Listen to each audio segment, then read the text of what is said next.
வடகொரிய தேர்தலும் வசமான 99.93% வாக்குகளும். கிம் ஜோங் உன் வெற்றி கதையின் சுவாரஸ்ய பின்னணி. வடகொரியாவை இந்த பூவுலகின் மர்ம தேசம் என்று சொல்லலாம். அங்கு என்ன நடக்கிறது, எப்படி நடக்கிறது, ஏன் நடக்கிறது என்று எல்லாமே வெளியுலகுக்கு ரகசியம்தான். உலகமே கோவிட் பெருந்தொற்றில் சிக்கி மரண கணக்குகளை சொல்லிக் கொண்டிருந்த போதும் கூட உயிரிழப்புகள் பற்றி அங்கிருந்து ஒற்றை செய்தி கூட பதிவாகவில்லை. இராணுவ கட்டுக்கோப்பு என்பதன் உண்மையான அடையாளமே வடகொரியா எனலாம். அந்த அளவுக்கு மக்கள் என்றாலும் என்றாலும் கிம்மின் இராணுவம் வாசலில் வந்து நிற்குமாம். அப்படிப்பட்ட வடகொரியாவில் ஞாயிற்றுக்கிழமை காதும் வைத்த மாதிரி ஆளுங்கட்சியின் தலைவரை தேர்வு செய்யும் தேர்தல் நடந்துள்ளது. அந்த தேர்தலில் தற்போதைய தலைவர் கிம் ஜோங் உன்னுக்கு ஆதரவாக 99.93% வாக்குகள் பதிவாகியுள்ளது. மொத்தமுள்ள 687 இடங்களிலும் ஆளும் கட்சியே வெற்றி பெற்றுள்ளது. இதன் நீட்சியாக வடகொரியாவின் 15வது மக்கள் உற்சவை மார்ச் 22ஆம் தேதி செயல்பட தொடங்கும் என்று கொரிய மத்திய செய்தி முகமை தெரிவித்துள்ளது. வடகொரிய செய்திகளை அதிகாரப்பூர்வமாக வெளியிடக்கூடிய ஒரே செய்தி நிறுவனமும் இதுதான். இந்த செய்தி நிறுவனம் வெளியிடும் செய்திகளும் அதன் மீதான பகுப்பாய்வுகளும் மட்டுமே தான் வடகொரியா பற்றி நாம் தெரிந்து கொள்ளக்கூடிய ஒற்றை சோர்ஸ். இந்நிலையில் கடந்த ஞாயிற்றுக்கிழமை வடகொரியாவின் ஆளும் கொரிய தொழிலாளர் கட்சி சார்பில் பிரம்மாண்ட கூட்டம் நடந்தது. நாட்டின் ராஜதந்திர கொள்கைகள் முதல் போர் திட்டமிடல் வரை எல்லாமே இக்கட்சியின் மேற்பார்வையில் தான் நடக்கிறது.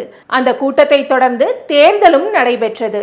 ஆளுங்கட்சியின் தலைவராக கிம் ஜோங் உன்னை தேர்வு செய்யும் இந்த தேர்தலில் கிம் வேட்பாளரே இல்லை என்பது கூடுதல் ருசிகர தகவல். தேர்தலில் 0.07% தவிர முழு ஆதரவும் கிம் பக்கமே என்கிற போது இந்த தேர்தல் ஏன் செய்தியாகிறது என்றால் உட்கட்சி ரீதியாக சில முக்கியமான மாற்றங்கள் நிகழ்ந்துள்ளன. மக்கள் உற்சவைக்கு தேர்வாகியுள்ள பிரதிநிதிகளில் 70%க்கும் மேற்பட்டோர் புதிய முகங்கள். இது அரசியல் அமைப்புக்குள் ஒரு பெரிய அளவிலான மறுசீரமைப்பை ஏற்படுத்தும் என்று கணிக்கப்படுகின்றது. இந்த புதிய பிரதிநிதிகளுடன் மார்ச் 22 நடைபெறும் கூட்டத்தில் வடகொரியாவின் அரசியல் அமைப்பில் முக்கிய திருத்தங்களை கொண்டு வருவது பற்றியும் முக்கிய தலைமை பொறுப்புகள் பற்றியும் குறிப்பிடத்தக்க முடிவுகள் எட்டப்படும் என்று எதிர்பார்க்கப்படுகிறது. மேலும் இதை கொண்டு கிம் பழைய அதிகார மையங்களை ஒழித்துவிட்டு தனக்கு விசுவாசமான நபர்களை கொண்டு வரக்கூடும் என்றும் கூறப்படுகிறது. அதுவும் குறிப்பாக அந்த விசுவாசிகளின் பட்டியலில் கிம்மின் நெருங்கிய கூட்டாளியான ஜோ யோங் ஒன் பெயர் அடிபடுகிறது. அவர் நாடாளுமன்றத்தில் முக்கிய பொறுப்பை பெறக்கூடும் என்றும் கூறப்படுகிறது. அதேபோல் மூத்த தலைவரான சோர் யாங் ஹே முக்கிய பொறுப்பில் இருந்து நீக்கப்பட்டுள்ளார். புதிதாக உச்ச அவைக்கு தேர்வானவர்களில் கிம்மின் சகோதரி கிம் யோ ஜோங் மற்றும் வெளியுறவு அமைச்சர் சோ சோன் ஹூயி ஆகியோர் இடம்பெற்றுள்ளனர். இது கிம் ஜோங் உன்னின் உள்வட்டாரத்தை பலப்படுத்தும் நகர்வாக பார்க்கப்படுகிறது. இதுதான் இந்த தேர்தல் செய்தி முக்கியத்துவம் பெற காரணம். வடகொரியாவில் ஆளும் கொரிய தொழிலாளர்கள் கட்சி தான் அங்கு சர்வாதிகாரம் பொருந்திய கட்சி. சில குட்டி அரசியல் கட்சிகள் பெயரளவில் இயங்குகின்றன. அவர்களும் ஆளும் கூட்டணியின் கட்டுப்பாட்டில் தான் இயங்குவார்களே தவிர அவர்களுக்கென்று எந்த சுயமான அரசியல் அதிகாரமும் இல்லை. அதனால் தேர்தல் களத்தில் அவர்கள் போட்டியாளர்கள் இல்லை. தேர்தலில் ஆளுங்கட்சி சார்பில் யார் போட்டி என்பதை கட்சி தலைமை முடிவு செய்கிறது. ஒரு தொகுதிக்கு ஒரு வேட்பாளர் தான் வாக்காளர்கள் முன் இருக்கும் சாய்ஸ். அதனால் வடகொரிய தேர்தலில் வாக்காளர்கள் எஜமானர்கள் அல்ல, வாக்கை செலுத்த ஒரு கருவிதான் அவர்கள். தேர்தல் மட்டுமல்ல, ஊடகமும் தேர்தல் தொடர்பான மக்கள் கருத்துக்களும் அரசு கட்டுப்பாட்டில் தான் இருக்கிறது. தேர்தல் நடைமுறையும் கூட ஜனநாயக நாடுகளைப் போல் ரகசிய வாக்கெடுப்பில் நடப்பதில்லை. ஒற்றுமையை வெளிப்படுத்தும் வகையிலும் ஏற்கனவே எடுக்கப்பட்ட முடிவை அங்கீகரிக்கும் வகையிலும் மட்டுமே தேர்தல் நடைபெறுகிறது.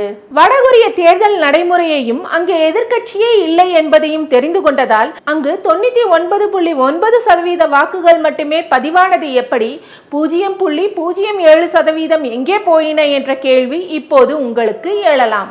வாக்காளர்கள் தங்கள் முன்னால் இருக்கும் ஒற்றை வேட்பாளருக்கு வாக்களிக்காமல் இருப்பதற்கான வாய்ப்பு தொழில்நுட்ப ரீதியாக இருந்தாலும் கூட அதில் ரகசியத்தன்மை ஏதும் இல்லாததால் அப்படி வாக்களித்தால் அரசு துரோக நடவடிக்கைக்கு ஆளாக நேரிடும். இதனால் இந்த 0.07% நெகட்டிவ் வாக்கு என்பது வெறும் அடையாளம், போலி கணக்கு என்று எளிமையாக சொல்லலாம். வடகொரியாவில் ஜனநாயகம் இருக்கிறது என்பதை காட்டுவதற்காக செய்யப்படும் சால்ஜாப்பு இது. வடகொரிய தேர்தல் என்பது கிம் ஜோங் உன்னின் கட்டுப்பாட்டில் நிகழும் தலைமையை கட்டளைப்படி ஒருமனதாக முழுமையாக ஆதரிக்கும் நடைமுறையே தவிர அரசியல் போட்டிகளின் ஊடே நடக்கும் ஜனநாயக தேர்தல் அல்ல. இதனால்தான் உலகம் முழுவதுமான ஊடகங்கள் வடகொரிய தேர்தலை ரப்பர் ஸ்டாம்ப் தேர்தல் என்று அழைக்கின்றன.